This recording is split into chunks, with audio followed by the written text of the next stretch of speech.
Hello again, everyone. This is Onlydraven. Thanks for tuning in. Today we are doing a video in Minecraft. Not really an instructional video or a gameplay, more as just kind of a tour of what I've been working on for the last few months. We have a server on Minecraft Realms, several friends of mine and I, and this has been my project probably for the last 3 or 4 months, off and on a little bit to take a little break in the middle there. And what I was working on was an underwater dome. So we're all kind of building our own little houses and bases, if you will, and I'm putting mine under the ocean. It's not the first underwater dome I've done. I get a little bit bigger each time, but it's something I enjoy doing. So we're going to go ahead and sail on over to it first. And this is kind of our little just entry point here. Go ahead and hop out of the boat. We'll put that in here. This is a very water-based world, so most of us are near water. So we kind of have these little chests so that we have unlimited amount of boats to get back and forth to each other's place. So to get in, we literally just jump right in. A little bit of a water elevator. It's going to take us down into the outer dome itself. And here we are. So again, I've been working on this for a couple of months now. The dome itself is probably the most time consuming. So you can see it takes a horrendous amount of glass. This was built completely in survival. None of this was in creative at all, so I did have to farm all the materials for everything that you see here, which took a while. And then, of course, coal to smelt, dig the sand, smelt it into glass, and then build it. The number one thing is I had to get to the nether because I had to be able to get a potion stand because I needed underwater breathing potions. It's something you just have to have if you want to do this in survival. It's going to take a million times longer if you don't. So basically what I do is I just build the dome all the way up until we get to the top or however big you want it. And then I take sand and I fill the dome. And I don't do it all at once. I usually do it in sections. So we'll do a little bit of a quick shortcut over here. Basically, I would go 3 or 4 away from the edge, and then I would build a sand wall roof to ceiling, and then fill that in. And I would dig all of those out except for that last sand wall. Then I would do that again, build another one, fill that in, dig that out, build it again, so on and so forth. And usually I'll start coming in from different sides. Once I have the first 4 or 5 rows cleared, then I can start putting some chests and a bed down here and crafting table, and saves me having to continuously go to the surface. I like to start by going all the way to the bottom, building a small little stone house, filling it with sand, emptying it out, so you've got a point to keep some basic stuff. So once you get the dome completely cleaned out, and that took several weeks of just filling and digging and filling and digging, with this being the size that it is. Once that's all done, it's you also have to cut into the rock sometimes. You can see through the glass there. I had to remove part of the mountain on several sides to get it the shape I wanted. Once that was all done and leveled it out, then I had to replace all the ground with grass, which I had to get an axe or a shovel with silk touch in order to get grass so it can start spreading. And once you have that, your basic roads down, then it's just a matter of, I guess, kind of just designing how you want it to look. I went this time, instead of a central building, 4 small buildings around the outer edge. And the dome itself is cut into quadrants. We have, basically, that's the water section over here. Everything is water and wooden based. Over here, we have the lava, fire or heat-based section, if you will. Over here is fire and quartz. And then over here, I kind of went with a little desert motif because I hadn't really done that before. Each one I tried to make a little individual. I like adding a lot of the flowers. I'll probably add more as time goes on. I can't get them too close to the fire in this section or they'll burn. But, I like to build little benches, make it look like a garden, if you will. So over here, I did just that. There's quartz house in that corner. Over here, again, lava and magma area. So again, kind of like, if you will, little benches, people could sit and chat, or little benches they can sit around the lava fountain or the lava pool. There's a little table lit up.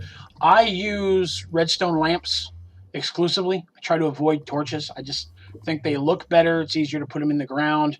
But you got to have a lot of them to maintain enough light so that you don't get a lot of creatures spawning down here. For Lava House, I wanted to go for it looked like it was cracking or spreading into the earth itself. So it's spreading out a little bit there. All 4 of the houses have the same basic design in shape and size. This is, of course, Waterhouse, and Waterhouse has a pool. Farming all that diamond took forever. But again, little benches looking into the pool, little places people can hang out in the garden. And the Waterhouse itself has water, same situation, leaking into the pool. And then the last one over here is going to be Desert House, which slime. I cannot keep slimes from spawning down here, no matter how much light I put. It's too wet, and nothing that I have found will keep the spawns from sliming. Now, it's a good source of easy XP, and I have more slime balls than I know what to do with. But here, the basic concept is a chessboard, or even a living chessboard, where you have the teams at both ends, and then you have an audience can sit here. A couple more places to watch. Now, while all the houses are basically the same, the outer edges are really just garden areas. I may do something with these later, but 3 of the 4 of them are just like that one I just showed you. The 4th one's a little different. Over here, I built just a small little maze or labyrinth. There's 2 sides to it. Of course, building a maze is not real hard. You just build the bottom layer until you have the maze completely done, and then you just have to build it up. This maze leads to a little viewing area where everybody can kind of sit back and look at the water and watch the squiddies. The other side has a little gathering area as well. I'll take you over there and show you that. The maze itself, I've pretty much memorized at this point, but it's not a complicated maze by any point. It's just something simple, something fun looking. And if I have visitors, which I do occasionally, they'll come down here and they can wander around in it. This is just kind of like a little reclusive meeting area. That's a cave built in the side of the rock face I had to cut into and mine through in order to build the dome. So the dome itself and everything above it here took probably 2.5 months of steady play. I wouldn't say constant play. I did branch off, and I play several other games as well, but finding the flowers takes a while. I'm going to run around, find all the different ones. These little red and yellow peckers are easy to find, but rose bushes and some of the more rare flowers are literally that. They're rare. And again, another slime. These things, like I said, continuously spawn. I cannot figure out a way to stop that. If you have a way, please put it in the comments. I'd love to get that done, but it's the only thing that spawns down here. Once in a while, I'll get a spider, but pretty much everything else, it's just the slimes. I have enough light everywhere else to keep that from happening. So, anyway, try to kill them whenever I can. So, with these houses, all 4 houses are joined underground. Each one has a set of stairs. Like I said, they're designed pretty much identically. We're going to go down Quartz House. I came in the wrong side of it here, but Quartz House, if you'll bumble on down here. Again, all 4 of the houses have stairs leading down to what is the actual main chamber of my house, or where I live, or my main base of operations, if you will. Forgive the art. I like a lot of it. So came down here and I dug down. That goes down to bedrock, filled it with magma. The water comes all the way down from the top. You can actually ride it all the way down to the base, or you can actually use this as a water elevator if you don't want to take the stairs. You just hop in and go straight up and straight back down and use that as a way to get back up to the dome. But the glass lets me kind of look down. There are 3 different levels. This one and 2 others. This is the top level. If we go down to the middle level, I don't have anything built into it yet. It's just right now room for expansion. took a while to dig this out and then fill in all the walls with the brick there. Again, having to smelt all that. The third level is all entrances to different mine tracks. I use the mine carts to get around a lot. Again, well, I said this world's a lot of water, so we use the boats more often. I still use mine carts, especially to get animals and such and things down. Speaking of, we're going to show you those next. Before we really go into too much of a tour down here, we'll take the water elevator real quick. Show you this one other part of the dome that I forgot.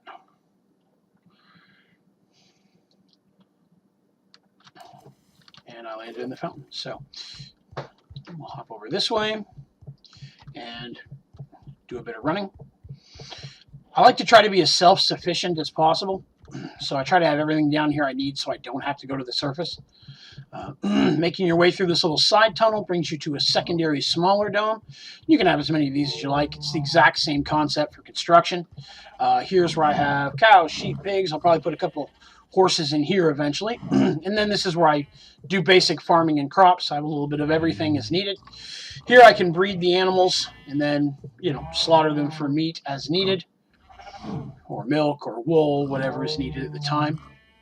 But this, to get the animals here, I had to build an underground tunnel to the closest nearby island that had animals on it, and then use the correct food items to get them to follow me all the way back. Once I had 2 of everything, it was just a matter of breeding them as I need them. So again, we'll go ahead and head back down here, and I just jumped on a magma box because I'm a dumbass. So we're gonna run down here, and I'm all out of energy, so we will eat some chicken. I wish I had some chicken right now, but I don't. So, water raider. So, top floor, basic tour. Okay, we'll start with the room we spend the most of the time in. This is going to be our crafting room. Enchanting table. We got our brewing stand, anvil for repairs. I like to be able to smelt a lot of stuff at once. In here is a little lava pit where I can throw items and gubs I don't need anymore, and a little bit of water for if I need water for potions. This little room is a dark room. There's no lights in here at all. That way I can grow nether wart, grab a few of those from the nether, and then you can bring those back, and you'll need those for potions. Unfortunately, because this is a dark room, I do get a lot of things spawning down here. This is my inventory room. This is kind of where I keep everything that I farm, so it's easily organized and easy to get to when I need it. I can always extend it out further if I need to, but right now that's more than enough chests to cover what I've been dealing with. So after that room, going around next, we have, of course, a bedroom, our spawn point. Again, I like the art. I like a little bit of decoration here for fun. After that, we go over here. These are the only steel doors because this is my portal room. I like the steel doors, so that way I don't have to worry about anything coming through the portal and wandering through the doors. I do occasionally get pigmen and stuff that'll come wandering out of the portal. But that's how I get back and forth to the nether. Again, it was not my original portal.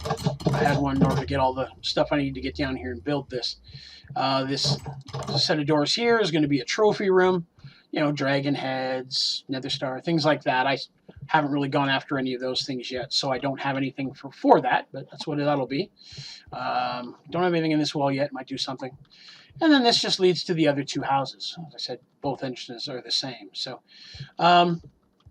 that's really the dome. Like I said, the dome took a lot of work. If you have any questions about how to build the dome or the steps I use involved, feel free to let me know. Oh, forgot one room.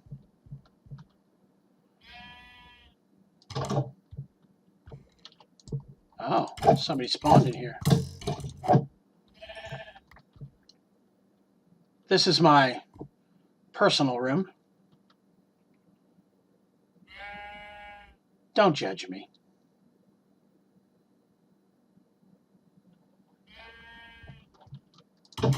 But that's my dome. So This is my underwater base. As I said, it took quite a while to build it. Mostly done at this point. Maybe a few little aesthetic things.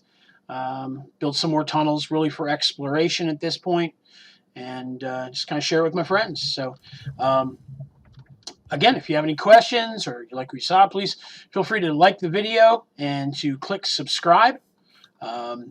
So you can see more of my videos. I do different gameplays and different things. As well, like I said, if you have comments, you want to ask any questions, or you have anything you'd like to suggest that would look good in here as an addition, feel free to put them in there. I'd love to see them. Thank you so much for joining me in my dome today. I appreciate it. You have a great day.